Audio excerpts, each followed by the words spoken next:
ગાંધીનગરમાં ઠાકોર સમાજના સંમેલનની તૈયારીઓને આખરી ઓપ આપવામાં આવી રહ્યો છે। આવતીકાલે વહેલી સવારે 3 વાગ્યે આ સંમેલનનું આયોજન કરવામાં આવ્યું છે। સામાજિક અને શૈક્ષણિક સુધારણા માટે આ સંમેલન મળી રહ્યું છે, જેમાં સામાજિક અને રાજકીય આગેવાનો ઉપસ્થિત રહેવાના છે। સામાજિક રીતિરિવાજો મામલે આ સંમેલનમાં મંથન કરવામાં આવશે। સાથે જ ક્ષત્રિય ઠાકોર સેનાનો વ્યાપ વધારવા અને વધુ સક્રિય કરવા બાબતે ચર્ચા કરવામાં આવશે। રામકથા મેદાનમાં આયોજિત આ સંમેલન ને અભ્યુદય સંમેલન નામ આપવામાં આવ્યું છે।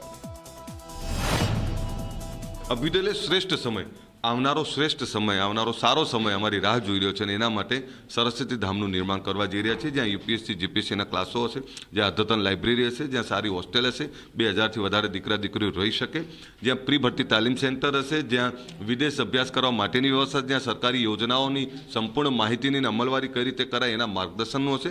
એટલે એક સમાજ સર્વાંગી વિકાસ તરફ આગળ વધે એના માટેનો અમારા પ્રયત્ન છે ને એના માટે આ કરી રહ્યા છીએ।